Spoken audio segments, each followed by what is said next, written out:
Bien-aimés, la courte exhortation que nous aurons aujourd'hui, c'est un enseignement qui va beaucoup nous édifier, qui va beaucoup nous aider dans notre croissance et ça va nous aider à comprendre beaucoup de choses dans la vie que nous ne comprenons pas. Les thèmes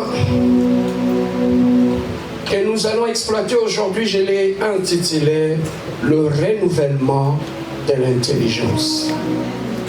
Le renouvellement de l'intelligence.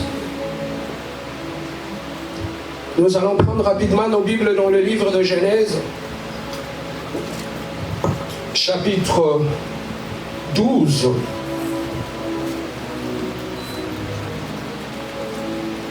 Genèse, chapitre 12. Il y a un thème qui est très très important. Genèse chapitre 12, nous allons commencer du premier verset jusqu'au troisième verset. Genèse chapitre 12, du premier verset jusqu'au troisième verset. Est-ce que nous sommes tous là? Je vais lire au nom de notre Seigneur Jésus-Christ. L'Éternel dit à Abraham: va-t'en de ton pays, de ta patrie et de la maison de ton père, dans le pays que je te montrerai. Je ferai de toi une grande nation et je te bénirai. Je rendrai ton nom grand et tu seras une source de bénédiction. 3. Je bénirai ceux qui te béniront. Je maudirai ceux qui te maudiront, et toutes les familles de la terre seront bénies en toi. Mais il y a quelque chose qui retient plus mon attention dans ce que nous venons de lire, c'est au verset D. Lorsque Dieu, avant de bénir Abraham, il commence par lui donner des recommandations. La première des choses, avant de lui parler de bénédiction, Dieu lui a dit: je ferai de toi une grande nation. Je te bénirai, je rendrai ton nom grand, tu seras une source de bénédiction. Tout cela, ce sont les bénédictions que Dieu avait promis à Abraham.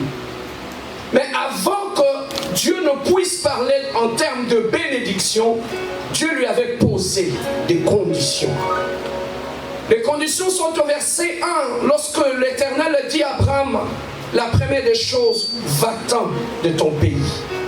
La deuxième des choses, de ta patrie. La troisième des choses, de la maison de ton père. Sors de ton pays, de ta patrie, de la maison de ton père, pour que j'aille te bénir.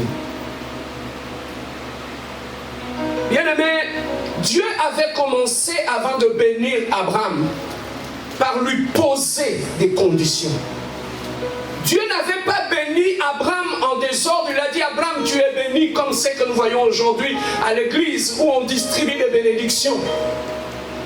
Mais Dieu avait commencé à poser à Abraham des conditions que des fois nous lisons, mais nous passons par-dessus que nous ne comprenons pas. Il lui a dit d'abord: Abraham, sors de ton pays, de ta patrie et de la maison de ton père. Dieu était prêt à marcher avec Abraham.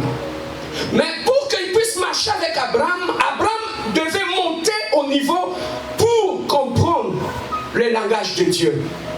Parce que la Bible nous dit: deux personnes ne peuvent pas marcher ensemble si au préalable ils ne se comprennent pas. Dieu a sa façon d'agir, Dieu a son langage, Dieu a sa façon de faire les choses. Voilà pourquoi il dit à Abraham: Abraham, moi je vais te bénir, je vais marcher avec toi, mais la première des choses, tu dois sortir de quelque part. La première place que Dieu avait demandé à Abraham de sortir, c'était de son pays. C'était de sa patrie, c'était de la maison de son père.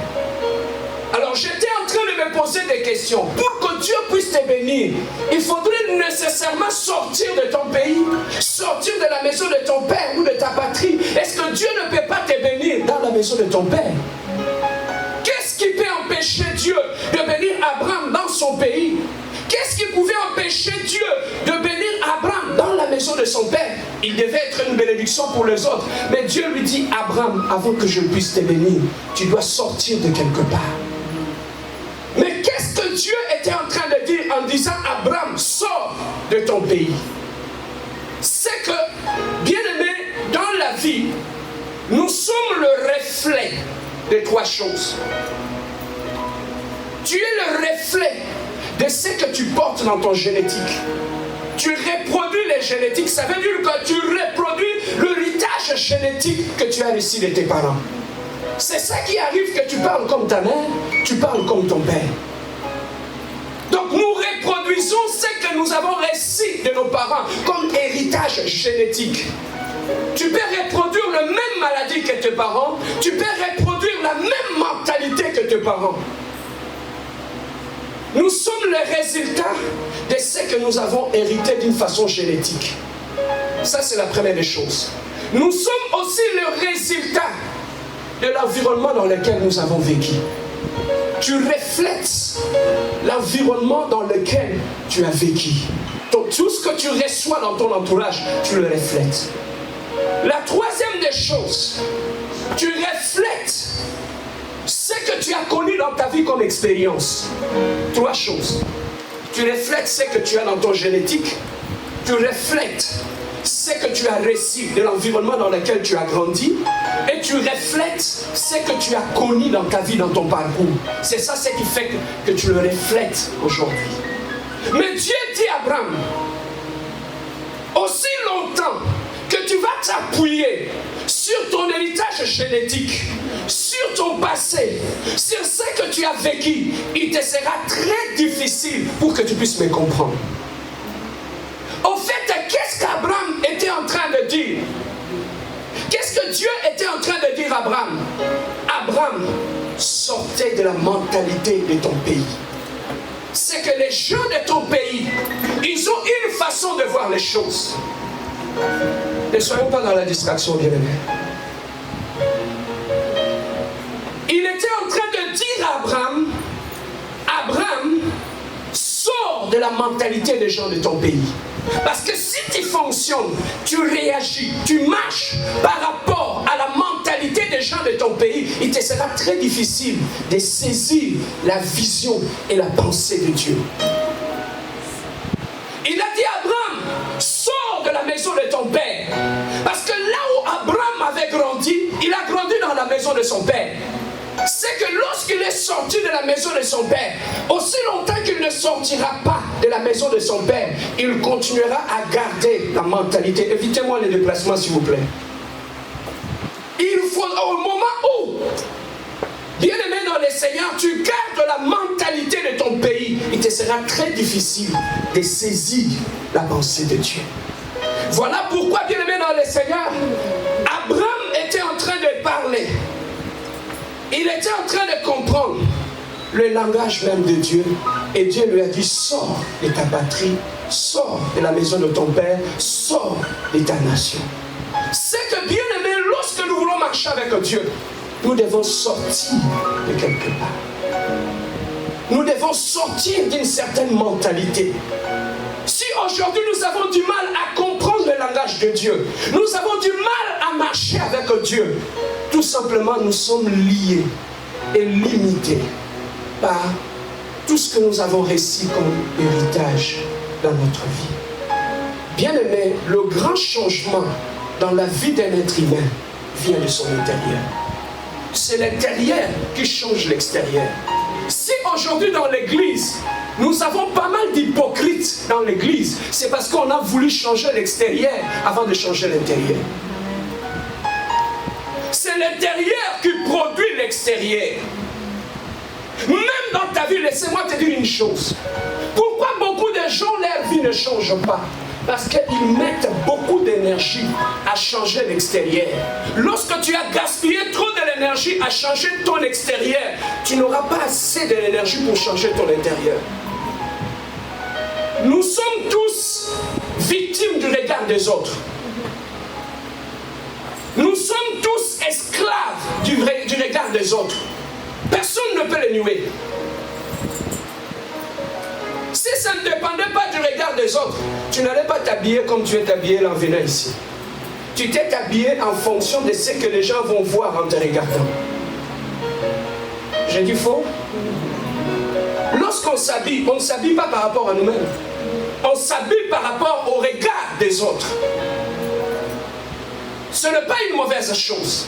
Mais le problème, c'est de devenir esclave du regard des autres.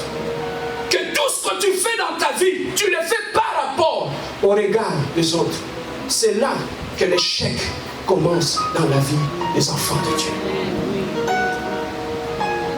Bien-aimés dans le Seigneur, lorsque tu prends le ventilateur qui est en train de fonctionner là, le fabricant a installé un programme. De telle manière que quand on appuie sur le bouton 1, la vitesse est au débit. Bouton 2, c'est moyen, le bouton 3, c'est plus fort.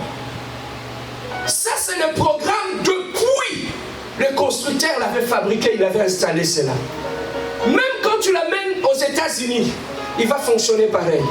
Même quand tu l'amènes en Chine, il va fonctionner pareil. Pourquoi? Parce que dans ces ventilateurs-là, il y a un programme qui le respecte. Et ce programme qui fait en sorte qu'il puisse fonctionner comme il fonctionne. C'est comme ça aussi, bien-aimé, tu es le résultat du programme que tu as au fond de toi. La Bible dit, l'homme est tel que ses pensées sont. Donc pour changer l'être humain, il faut commencer par changer ses pensées. Donc aussi longtemps que tu n'as pas changé le pensée de l'homme, il te sera difficile de changer. Voilà pourquoi il y a trop d'hypocrites et des aventuriers dans le milieu chrétien. Ils ont changé l'apparence extérieure, ils viennent à l'église, ils font tout, mais leur pensée est restée encore païenne. Je peux avancer? Amen. Est-ce que tu continues à m'aimer encore? Bien-aimé, lorsque tu as été en Égypte, quand tu sors de l'Égypte vers Canaan, si tu peux sortir de l'Égypte sans que l'Égypte ne sorte de toi. Lorsque tu sors de l'Égypte en gardant l'Égypte au fond de toi, lorsque tu seras au désert, tu vas créer un Égypte là-bas. Tu vas créer ton Égypte là-bas. Parce que tu ne donnes que ce que tu as. Est-ce que je peux avancer? Amen. Oui, bien-aimé dans le Seigneur, voilà pourquoi Dieu a dit à Abraham, Abraham, le programme que tu as, tu es un homme, il fonctionne comme un ordinateur. Le programme que tu as dans ton mental, tu as été programmé par rapport à ta famille, par rapport à ton pays et à ta nation. Mais avec ces programmes-là, il te sera difficile d'évoluer. Le programme que tu as dans ton mental a des virus. Ça ne pourra pas t'aider à fonctionner bien. Mais ce que moi je vais faire d'abord, je vais commencer par te reprogrammer. Reprogrammer ton mental. C'est alors que tu changeras. Et le diable est connaissant. Pour changer l'homme, il faut changer son pensée. Voilà pourquoi il peut te laisser de ne plus aller à la boîte de nuit, aller à la barre. Tu sais que tu peux être chez toi à la maison et pécher plus que celui qui est allé à la boîte de nuit. Quand tu poses la question aux chrétiens, qu'est-ce qui prouve que tu es devenu chrétien? Je ne pars plus à la barre, je ne pars plus dans le boîte, je ne pars pas chiller avec les gens, je ne suis plus dans la boisson, je laisse tout. Papa, devenir un enfant de Dieu, ça n'a rien à voir avec tout ça. Il y a des gens qui sont nés avec une bonne moralité. Ils n'ont jamais mis le pied dans des bars, mais ils sont païens. Il y a des gens qui sont fidèles à leur femme. Ils n'ont jamais été chrétiens, mais ils sont fidèles à leur femme. Parce qu'ils sont nés dans une famille où il y avait de valeurs. Et c'est ça. Ce n'est pas ça qui fait d'eux des chrétiens. Être chrétien, c'est plus qu'aller dans des boîtes de nuit. Être chrétien, c'est d'abord le changement de ton paradigme. Ça veut dire que le changement du programme qui est dans ton intérieur. Est-ce que je peux avancer? Le plus grand problème que nous avons dans la vie, Dans l'homme, il y a ce que nous appelons la conscience. Il y a ce que nous appelons l'inconscience. La conscience, ça veut dire que tu sais ce que tu es en train de faire. L'inconscience, ça veut tout simplement dire que tu ne sais pas ce que tu es en train de faire. Mais laissez-moi te dire une chose, entre la conscience et l'inconscience, il y a ce qu'on appelle le subconscient.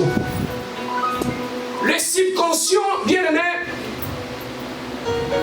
la conscience enregistre tout ce que tu entends, tout ce que tu vois est enregistré dans ta conscience. Tu es conscient de tout ce que tu enregistres, tout ce que tu vois, tout ce que tu entends. Mais tandis que le subconscient enregistre nos caractères, nos habitudes. Le subconscient, c'est quoi? C'est comme un pilote automatique. Quand tu ne conduis pas l'avion, le pilote ne conduit pas. C'est le pilote automatique qui conduit l'avion. Donc le subconscient enregistre des informations à notre insu. Et notre subconscient garde ces informations-là. Et c'est ça qui dicte notre conduite. Voilà pourquoi, bien aimé, beaucoup de gens, s'ils ne changent pas, s'ils sont mauvais, c'est lié au programme qu'ils ont dans leur subconscient, qui dicte leur conduite de tous les jours. Voilà pourquoi Dieu a dit à Abraham, tu dois reprogrammer ton intelligence. La reprogrammation de l'intelligence que je parle ici, je ne parle pas de l'intelligence qu'on reçoit ou qu'on a, ou qu'on est né avec. Il est intelligent à l'école, il est intelligent, c'est un garçon, c'est une fille intelligente. Je ne parle pas de cette intelligence-là. Je parle de l'intelligence qui vient du Saint-Esprit.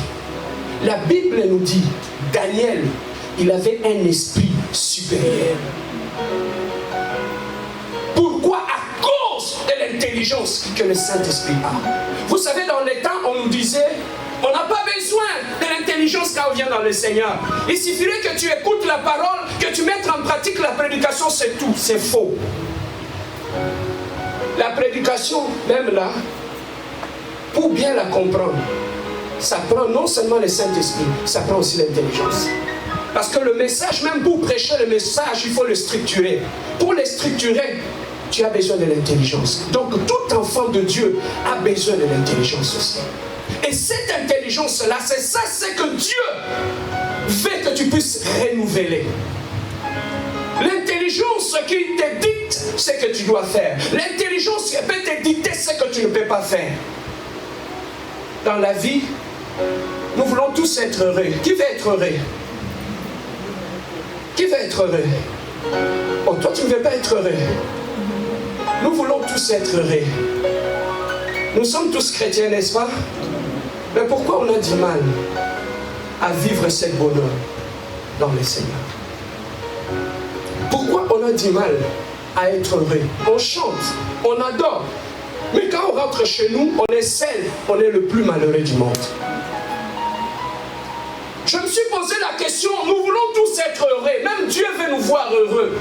Mais qu'est-ce qui fait que nous ne puissions pas vivre ce bonheur? Le problème ne se situe pas ailleurs. Le problème, ça se situe en toi. Si tu n'es pas erré, si tu ne vis pas le bonheur. Si tu ne vis pas le bonheur, ça veut tout simplement dire qu'il y a un programme dans ton mental qui se bloque ou qui t'empêche d'être heureux. Il y a un programme dans ton cerveau qui t'empêche d'être heureux. Et c'est ce cerveau, c'est ce programme-là qui est à la base de certaines mentalités, qui est à la base de certains actes que nous posons et qui nous rendent de plus en plus malheureux. Être malheureux, c'est un état d'esprit. Être malheureux, bien-aimé, combien de hommes ici, on a trouvé des gens riches, fort riches, mais quand tu les approches, ils sont malheureux. Ils sont dans des antidépresseurs. Mais pourquoi l'argent n'arrive pas à le rendre heureux? Tu peux trouver des itinérants dans la rue. Ils n'ont peut-être rien. Mais lorsque tu parles avec ces gens-là, tu sens qu'ils dégagent un bonheur. Tu te poses des questions, mais il n'a rien. Mais pourquoi il est susurré? tous ces gens. Je vois ça même au travail, mes boss. Quand ils vont à Miami là-bas, dès qu'ils rentrent, ils sont en recherche, tu sais, on va aller à Miami, on va faire ceci, on va faire cela. Ils s'en vont. Quand ils rentrent, 2 jours après, tu le trouves assis dans son bureau, en train de prendre des comprimés. Tu dis, ça c'est quoi? Il dit, ce sont des antidépresseurs. Mais pourquoi Miami ne t'a pas rendu heureux? J'ai compris. Ce n'est ni l'argent, ni les hommes, ni l'amour. Le vrai bonheur dans ta vie ne se trouve pas ailleurs. Le vrai bonheur dans ta vie, ça se trouve en toi-même. Le bonheur dans la vie, ça s'est construit, ça s'est battu. Tu ne peux pas arriver à battre le bonheur au fond de toi. Voilà pourquoi tu subis un cycle du mal.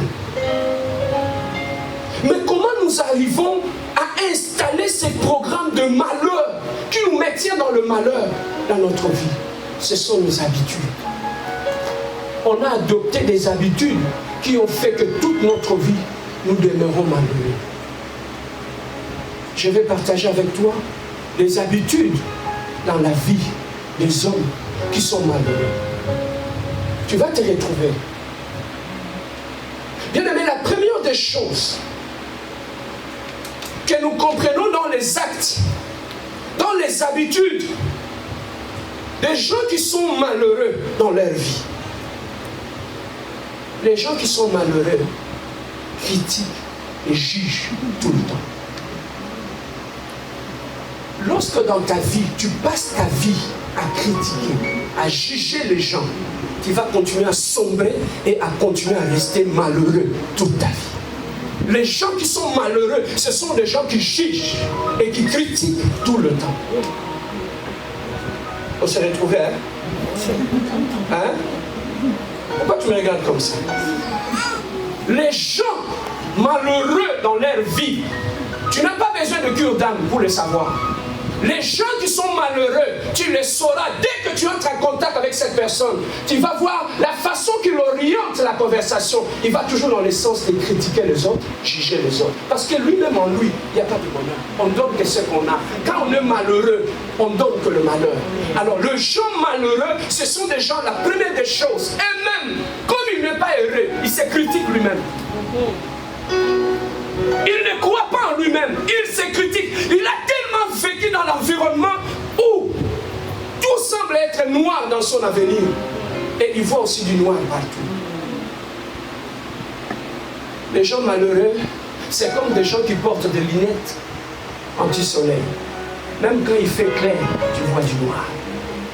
Ton jugement est affecté par ce que tu vois. Tu ne peux pas voir clair là où les gens voient clair. Quand tu entres dans cette salle, tu vois du noir. Les gens malheureux, c'est cette habitude-là. Lorsque tu l'installes dans ta vie, de juger les gens, de critiquer les gens, Yaya, tu vas continuer à sombrer toute ta vie. Un homme malheureux, lorsque tu l'approches, la première des choses, il te juge et il te critique. S'il ne peut pas te le faire en face, quand tu tourneras le dos, il va le faire. Parce que c'est le programme qui est en lui. Ce ventilateur-là, quand tu lui dis de parler, il ne peut pas parler. Il parle par rapport au programme qui lui fait fonctionner. Quel est le programme qui te fait fonctionner? Des gens qui sont malheureux, le programme qui les fait fonctionner dans leur mental est programmé pour critiquer, pour juger les autres. Ils ne font jamais des compliments. Ils n'ont pas le temps. Tu vois les habitudes. Mais parmi nous les chrétiens, ces habitudes, il y en a. Il y en a. Des fois, le païen, ça peut louper. Mais chez les chrétiens, quand ils commencent à te critiquer, ils commencent à te juger. Papa, voilà pourquoi tu es malheureux toute ta vie. Tu as un bon travail, non? Tu as un bon mari, tu as une bonne femme. Tu as un bon travail. Mais pourquoi tu es malheureux? C'est parce que le programme qui contrôle ton système, c'est un programme d'autodestruction. C'est un programme qui te détruit toi-même. Voilà pourquoi la mentalité des gens malheureux, ce sont des gens qui critiquent, ce sont des gens qui jugent les autres. Je me rappelle lorsqu'on était au pays, quand tu vois les grands frères dans le coin en train de parler, on était de petits. On allait des fois à côté d'eux écouter ce qu'ils disaient. Papa, ils connaissent tout de tout le monde au quartier. lorsqu'ils commencent à parler à partir du numéro 1 de la rue, ils peuvent te citer. Angélique, il a changé 3 hommes cette semaine. Vincent que tu vois là, il ne fout rien. Dans sa famille, on ne le respecte pas. Ils connaissent tout de tout le monde. Mais quoi? Mais ils ne connaissent rien d'eux-mêmes. Des gens malheureux, ils connaissent tout de tout le monde, mais ils ne connaissent rien de leur propre état. Voilà pourquoi, bien aimé, pour changer dans la vie, la première des choses, c'est la prise de conscience. Lorsque tu n'es pas conscient de ce qui se passe au fond de toi, il te sera très difficile de les changer. Voilà pourquoi ce sont des habitudes que toi tu ne peux pas installer dans ta vie. Ce sont des habitudes que tu dois effacer dans ta vie pour que, bien aimé, tu ne puisses pas sombrer. Là où je travaille, je vois des fois des gens qui ne prient pas. Mais quand ils voient une femme qui passe avec un enfant, le frère te dit, regarde, il est cute, oh il est bien habillé. Je me dis, ces gens ne connaissent pas Dieu. Mais pourquoi ils ont un cœur qui complimente? Comment ils voient du bien chez les autres? Ils ne le connaissent même pas. Ils te voient en train de passer dans la rue. Oh monsieur, tu es bien habillé. Ah, madame, tu es bien habillé. Papa, ce cœur-là, tu n'en as pas. La pauvreté, et bien ça en a monté. Ça détruit le cœur. Et lorsque ton cœur, mais papa, la pauvreté c'est mieux que ça se limite dans tes mains. Mais lorsque la pauvreté entre dans le cœur, touche le mental, c'est fini. Tu adoptes la mentalité de pauvre. Et la mentalité de pauvre, c'est la mentalité de hommes malheureux. Et c'est la mentalité des gens qui critiquent et qui jugent. Papa, lorsque tu te maries avec une personne qui a ces programmes-là dans son mental, de juger et de critiquer, même dans le mariage, même quand tu lui dis chérie, je t'aime, il critique ça aussi. Même quand tu lui dis chérie, bonne nuit, avant de te répondre merci, les gars d'abord l'air. Parce qu'il a quelque chose à critiquer. Ça, c'est la mentalité des gens malheureux. Tu peux prier du matin au soir. Lorsque tu as cette mentalité-là en toi, tu ne monteras jamais. Tu resteras là, en train de critiquer. Voilà pourquoi tu peux beau adorer, tu peux beau prier, mais quand tu passes ton temps à critiquer, à juger les gens, tu resteras là. Ta vie ne changera pas. La deuxième des choses, bien même, qu'on trouve, qui nous tire vers le bas, des gens qui sont malheureux cohabitent simplement. Ils ne fréquentent pas tout le monde. Les gens qui sont malheureux, qui ont cette mentalité de malheureux, ne fréquentent pas tout le monde. Ils sélectionnent qui fréquenter. Tu sais quel genre de personnes qu'ils fréquentent? Des gens négatifs.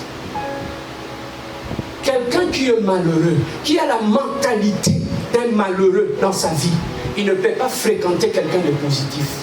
Parce que ton discours est différent de ce qu'il a dans son mental. Des gens malheureux, ils doivent trouver des gens qui sont malheureux comme eux, qui sont aussi négatifs pour le fréquenter. Voilà pourquoi on dit, ce qui se ressemble fait quoi? Ça ressemble. Regardez tes amis. Sur base de quoi tu sélectionnes tes amis? Tu vas trouver que les gens qui critiquent, ils se mettent toujours ensemble entre eux.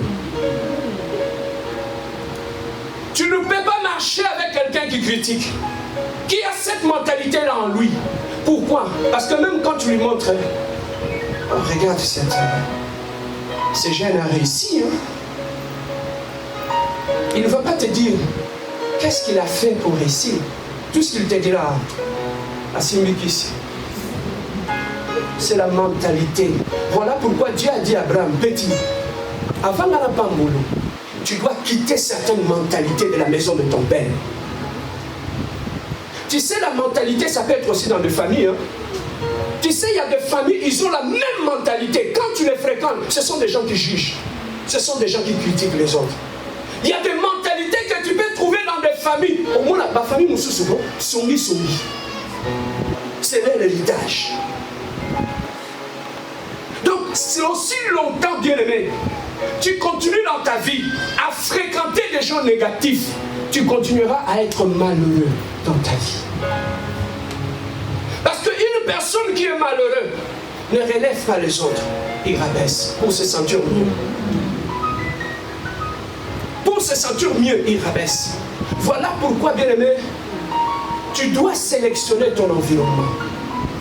Je vais te dire une chose. Avant que Dieu ne puisse créer Adam et Ève, il avait d'abord créé les jardins d'Éden. C'est après qu'il avait créé Adam et Ève, n'est-ce pas?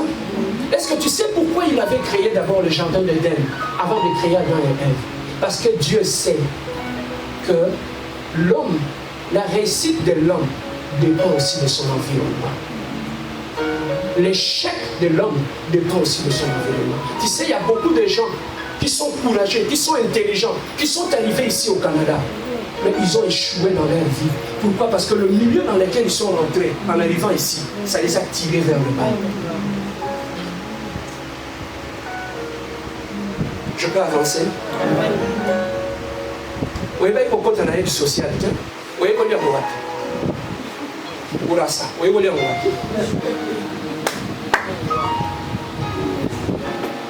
Quand tu arrives ici, tu habites avec des gens qui sont courageux, qui se réveillent le matin pour aller travailler au Côte d'Abourassa. Tu ne vas pas rester à la maison, regarder la télé, être dans l'aide sociale. Ton environnement, bien aimé, peut t'affecter. Lorsque tu arrives dans ces pays, tu tombes dans l'environnement, tu vas rester là. Choisis ton environnement si tu vas aller loin. L'environnement a un impact solide dans notre vie. Voilà pourquoi les gens malheureux, ceux qui sont perdus, ils demeurent dans l'environnement des gens aussi malheureux pour se consoler et se soulager.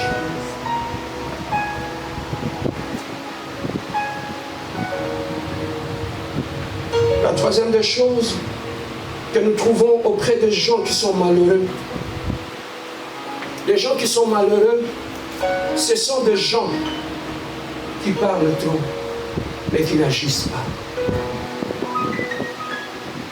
Ce sont des gens qui parlent trop, mais ils n'agissent pas. Tu sais, quelqu'un qui est malheureux, il peut te donner des conseils pour ton mariage que lui-même n'applique pas chez lui. Des gens malheureux, ils peuvent te dire que j'ai des projets, je vais faire ceci, je vais réaliser cela. Ça s'arrête uniquement là. Il ne va pas le réaliser. Pourquoi? Parce que pour se soulager leur conscience, ils se trompent à eux-mêmes. Je vais faire ceci, je vais faire ceci, je vais faire cela. Mais lorsque tu les approches, tu vas remarquer que ce sont des gens qui ne font rien. Alors il faut éviter cette mentalité-là de trop parler et de ne pas agir. La quatrième des choses, les habitudes des gens qui sont malheureux, tu vas les trouver que ce sont des gens qui vivent dans le passé. Des gens malheureux ne vivent jamais dans le futur ou dans le présent.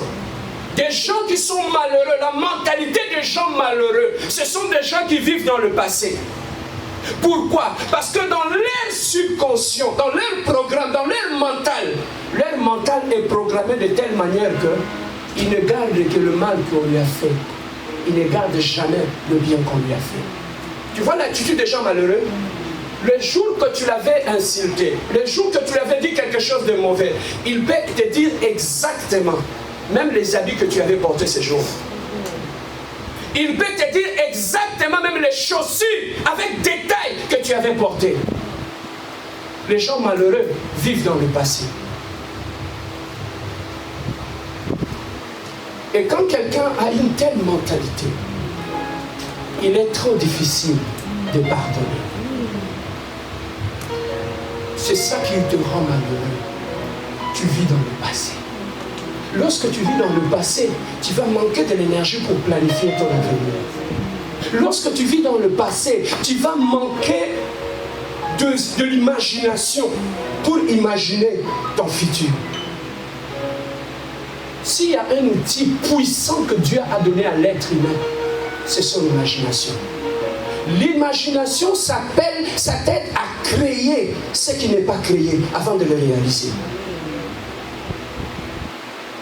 J'avais dit l'autre fois, les téléphones n'existaient pas avant. Tu sais, ça a commencé où? Quelqu'un voulait parler à son frère ou à sa soeur. Il n'était pas capable. Il a commencé assis dans son salon à imaginer comment je peux parler à ma mère qui est de l'autre côté de l'océan. Et cette imagination-là, il a commencé à les travailler jusqu'à le réaliser, à le matérialiser. Dans la vie, si tu veux aller loin, développe la capacité d'imagination. Comment tu te vois dans 5 ans? Tu sais pourquoi tu ne progresses pas? Parce que tu n'es pas puissant dans ton imagination. L'imagination, c'est tu crées à partir de ce qui est inexistant. Tu peux créer quelque chose dans ton mental et le réserver, le mettre dans un tiroir dans ton subconscient, ça reste là. Je faisais rire ici, les amis, je les ai dit quand on était à Kinshasa, un jour, je demandais à un pasteur, papa, si aujourd'hui on te donne $1000, qu'est-ce que tu vas faire avec?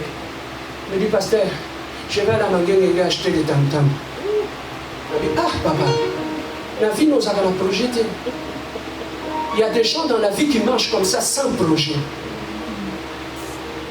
Des gens malheureux, ils ne font pas de projet. Des gens malheureux ne font pas de projection par rapport à l'avenir. Des gens malheureux ne se projettent pas. Dans 5 ans, il va être qui? Si tu veux réussir dans ta vie, développe la capacité d'imagination. Beaucoup de nos sœurs échouent dans les mariages. C'est parce qu'ils n'arrivent pas à s'imaginer comme une femme de valeur dans son mariage. Quand je m'imagine comme une femme de valeur dans mon mariage, j'adopte une discipline qui va me permettre à rejoindre la personne que j'ai créée dans mon mental. J'adopte une discipline à partir d'aujourd'hui. Je commence à construire jour après jour cette personne que je serai dans 5 ans. Et dans la vie, tu peux te rendre compte que les amis avec qui vous avez niveau vont changer. Tu restes comme ça. Pourquoi? Parce que dans ta vie, tu t'es jamais imaginé une grande personne.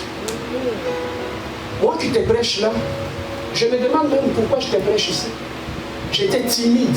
Je ne regardais pas les gens dans les yeux. Mais j'ai dit, non, ça c'est pas moi. Je dois créer un autre Serge.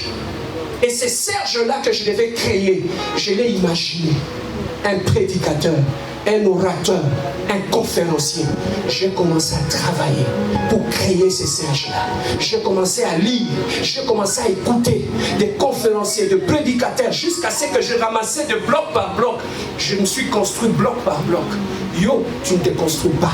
Voilà pourquoi tu es comme ça. Dans la vie, il faut apprendre. Tu imagines qui tu veux être. Et en étant cette personne-là, tu commences à la construire.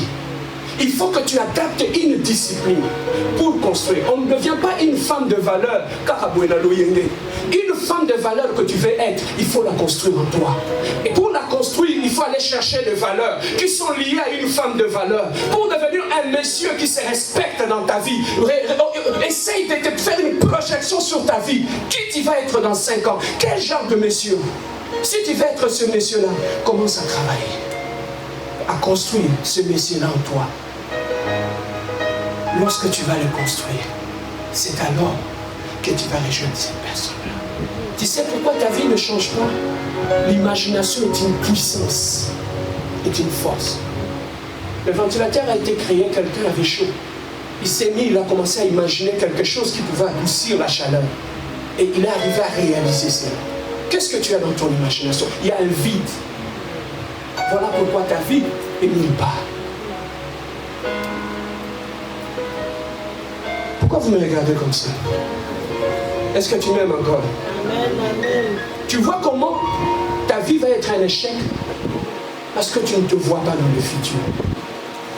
Si tu veux t'imaginer, commencez à observer les gens qui ont grandi.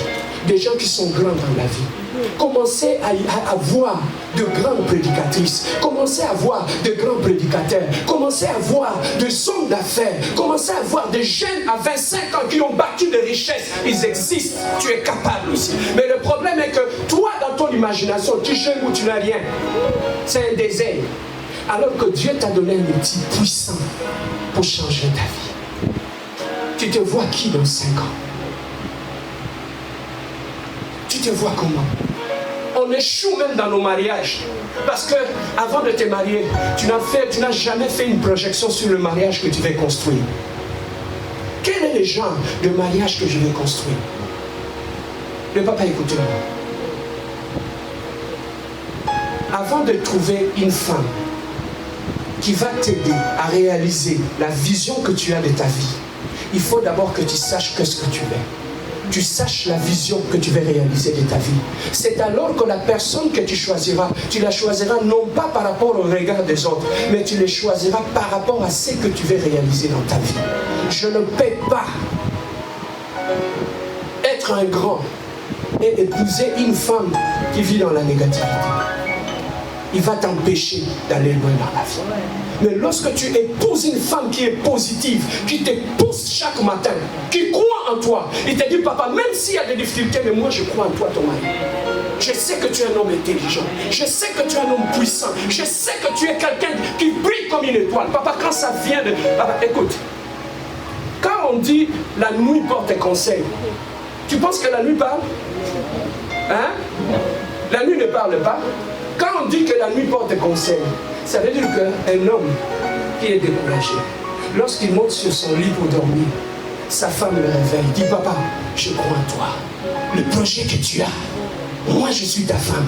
Je vais mettre mes genoux à terre, je vais prier et tu réaliseras ce projet. Et la personne que tu as vue le matin a bâti. Tu as vu le soir cette personne a bâti. Lorsqu'il revient, il est fort. Laissez-moi te dire une chose. Les Égyptiens, ils étaient curieux de voir que le pyramide avait été conçu par les Israéliens. Ces gens-là faisaient ça toute la journée pour travailler. Les Égyptiens les faisaient souffrir pour construire des pyramides. Mais qu'est-ce qui est arrivé? Ces gens-là, le soir, après avoir travaillé, ils rentraient chez eux à la maison. Ils trouvaient de véritables princesses à la maison. La femme est là à la maison. Après, si papa de l'eau à Boulia. Le matin, quand il va sortir, c'est un homme qui est encore fort. Mais je sais, il y a quelque chose qui s'est passé dans la vie. Oui, il y a quelque chose. Quand tu as une bonne femme à la maison, you become strong. Un homme de vision doit épouser une femme de vision.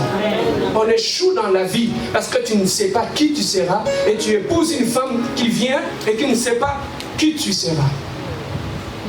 La force de l'imagination. Quand tu imagines, comment tu te vois?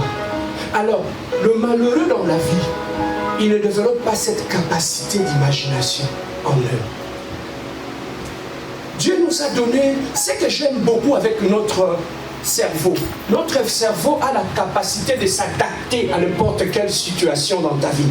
Donc ton cerveau peut s'adapter. Lorsque tu dis je vais devenir un homme intelligent, fort, ton cerveau peut aussi s'adapter à cette personne-là que tu peux créer. Maintenant, toi, tu n'as pas d'imagination. Tu t'imagines qui? Tu t'imagines quelle femme? C'est ce que nos sœurs en Afrique, on a détruit leur imagination. On les a bloqués pour leur dire que la femme, c'est seulement la cuisine. Préparer sur son mari, comme j'entends souvent, quand tu vas au mariage, il faut savoir préparer pour ton mari, il faut savoir arranger ta maison, et ça s'arrête là. Mais pourquoi on ne dit pas à cette fille aussi que tu peux être chef d'entreprise? Beaucoup de nos sœurs ont vu leur vie s'arrêter. C'est parce qu'ils se sont mariés avec les hommes qui n'avaient pas de vision. Lorsque tu t'épouses, tu te maries avec un homme de vision, tu es mort. Un homme, un Isaac, ne se marie qu'avec une Rebecca. Parce qu'ils sont dans l'alliance. On n'épouse pas n'importe qui dans la vie. Ibala bala. Obala moi nous bala. Vous avez vision d'arrêter. Vous avez direction à ce qu'elle était. Il faut apprendre mes sœurs à arrêter l'homme. Tu dis papa, ok de what? Vie ezama sangate, ezama fêtité, faut tout ça le projet à venir. Projet ni nous allons pour là. Yabanganda.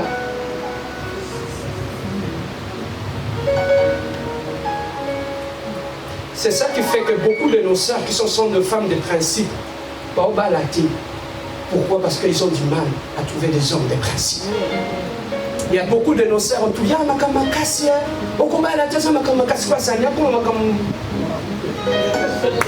Ma sœur, ne baisse jamais ton standard. Reste là où tu es. Même si tu vas rester comme ça, reste dans la dignité. Ne le rabaisse pas. Ne le rabaisse pas.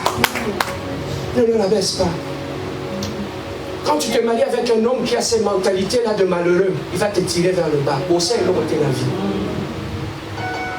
Alors, continue à bourrasser. Pendant qu'ils chillent avec toi, pour voir qu'est-ce que vous avez réalisé, là ils vont commencer. On est aux arts. Ce corps, tu vas dans 5. Ils ont calculé déjà comment pension bon ou à bas normalement besoin.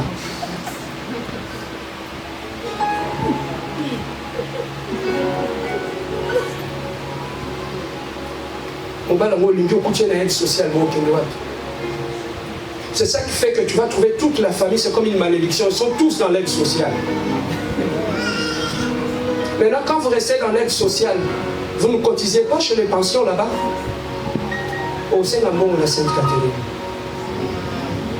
C'est qu'elle ne comprend pas. Travaille. Quand tu travailles, tu cotises. Quand tu vas te fatiguer, demain tu vas avoir 80 ans.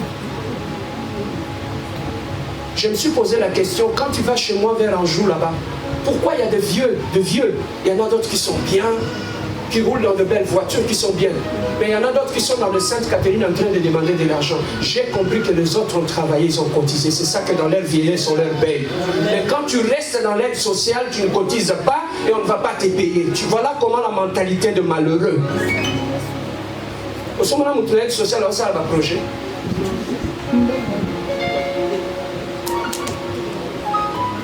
Est-ce que je peux avancer? Je m'avance vers la fin. Le malheureux vit dans le passé. Alors quand quelqu'un vit dans le passé, il te sera très difficile de réaliser des projets avec lui. Parce qu'il est dans le passé. Même quand tu lui fais voir l'avenir, lui il te regarde le passé. Quand quelqu'un vit dans le passé, même dans le mariage, tu ne peux pas bâtir un mariage heureux avec une personne qui vit dans le passé. Pourquoi? Parce qu'il passera le temps à te rappeler tout le temps ce que tu lui as fait. Alors qu'un arbre, s'il ne grandit pas, il meurt. Si on ne progresse pas dans la vie, dans la bonne direction, on va finir par mourir. Voilà la mentalité, certaines mentalités que nous avons en nous, qui nous poussent à vivre dans le passé. Les gens qui vivent dans le passé, ils sont malheureux. Pourquoi? Parce qu'ils ont la haine des choses que les gens les ont faites. La haine, c'est comme un arbre. Quand tu le nourris, il grandit. Quand tu ne le nourris pas, il meurt. Dans la vie, tout ce qu'on ne nourrit pas meurt. Alors pour que la haine, il faut nourrir l'amour. Pour aller sango, il faut zonga na passé le mal que tu lui as fait. C'est ça que tu vas voir d'autres femmes. Je vais parler. Amen, amen, amen. Toi, tu ne peux pas réveiller ton mari à 1h du matin pour prier avec lui. Tu ne peux pas réveiller ton mari pour lui donner des conseils. Tu ne le fais jamais. Mais si on a la mousse, on a 1h, on va dire au soir, il serait 5h du matin. Mais si on a mis, on a veillé au Kokati. On dit qu'il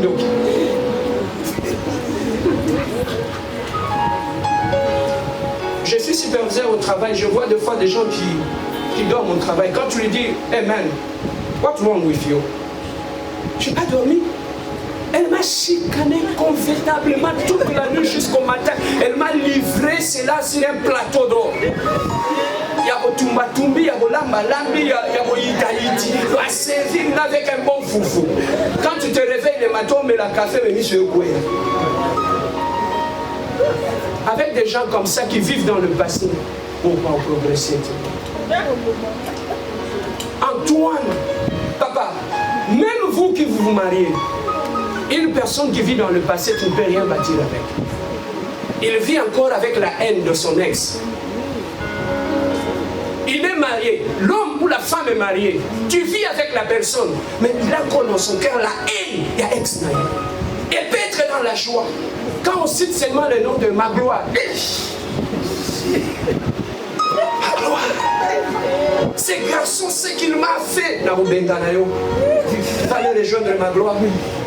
Une femme qui est encore dans la haine de son ex, il n'aura pas un cœur pour te donner l'amour parce que son cœur est rempli de haine. Voilà pour rival.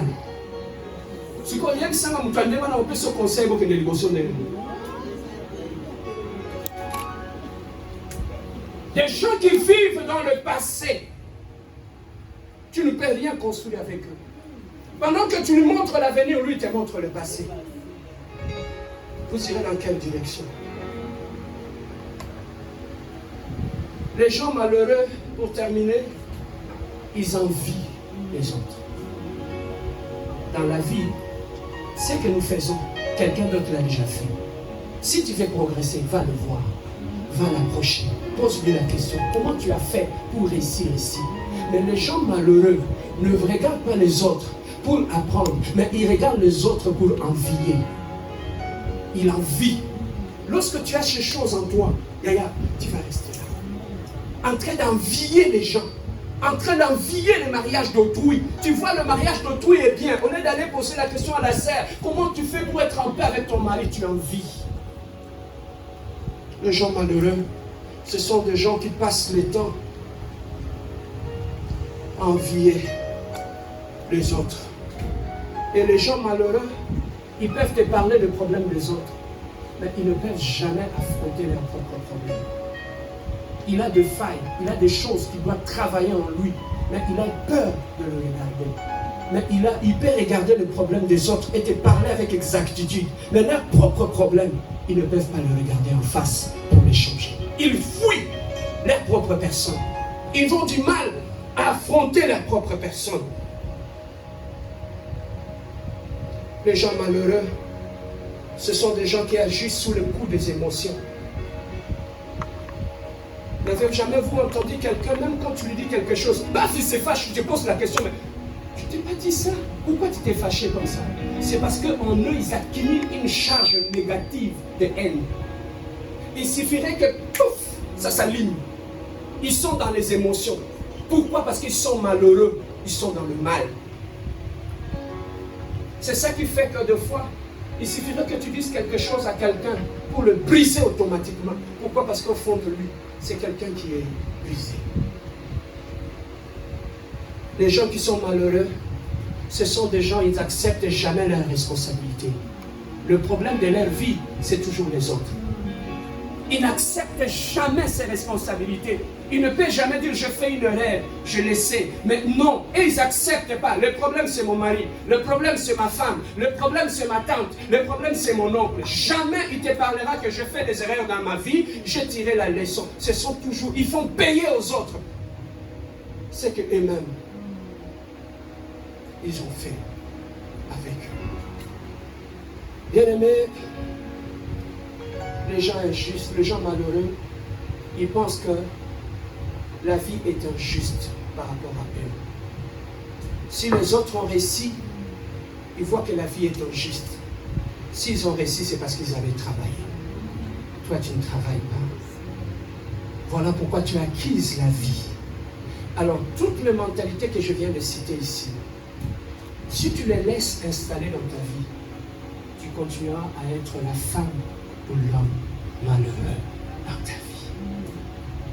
L'homme heureux que tu veux être, si tu veux la bâtir, cette personne-là, enlève d'abord tout ce que nous avons cité ici, qui rend l'homme malheureux. Commence à travailler le bonheur. Commence à construire le bonheur dans ta vie. Le vrai bonheur dans la vie commencera le jour que tu vas changer ton discours intérieur. Le discours intérieur, ça veut dire quoi? Tu sais, quand on marche, des fois, on se parle à nous-mêmes. Hein? Tu devais faire ça, mais pourquoi tu ne l'as pas fait? Je devais faire ceci. Je devais manger. Je devais aller payer cette facture. Ah, mais je vais le payer demain. C'est ça qu'on appelle un discours intérieur. C'est un discours où tu te parles à toi-même. Aussi longtemps, tu ne changeras pas ton discours intérieur, ta vie ne changera pas. Il y a des gens qui ont un discours négatif par rapport à eux-mêmes. Même quand son cerveau lui dit, tu peux faire la modération ces jours-là. Le discours intérieur lui dit, tu ne sais pas parler.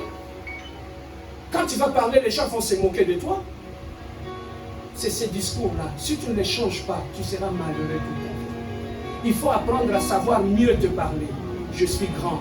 Je suis appelé à être grand. Je suis appelé à être en élévation. Même si c'est que je vois, les gens me disent autre chose. Mais je ne laisse pas les gens affecter mon discours intérieur. C'est mon discours intérieur qui fait ma force. C'est mon discours intérieur qui anéantit tout ce que j'entends de négatif. Tu ne peux pas empêcher les gens de te dire de négativité.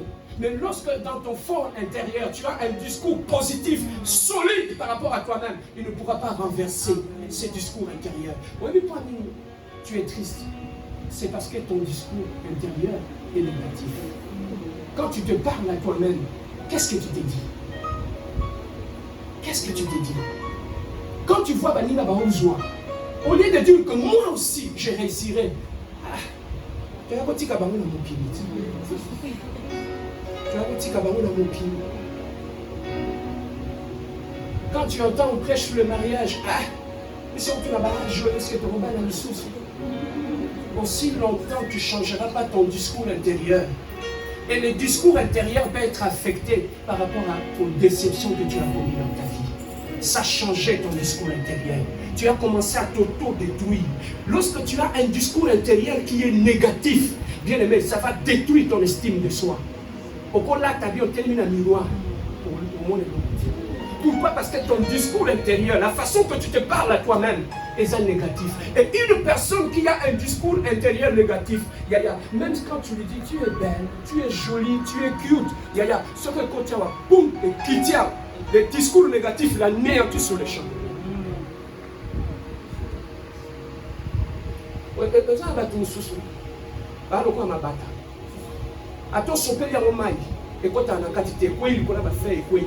Ils sont comme des canards. Même quand tu déverses de l'eau, ça coule, ça ne rentre pas.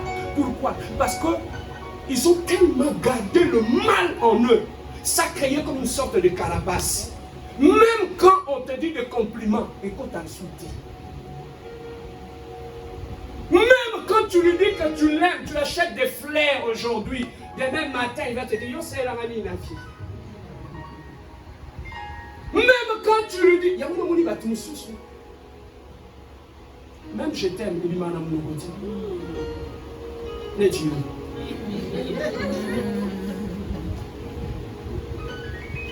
Là, posons une question. Semaine passée avant, est-ce que papa, combien dit le fils qui a un texto pour lui dire que papa, tu es l'héros de ma vie, tu es mon champion. Tu lui as écrit ça? Ce qui m'a baisé dans la catino, on me donne que ce qu'on a. Même je t'aime, il m'a dit.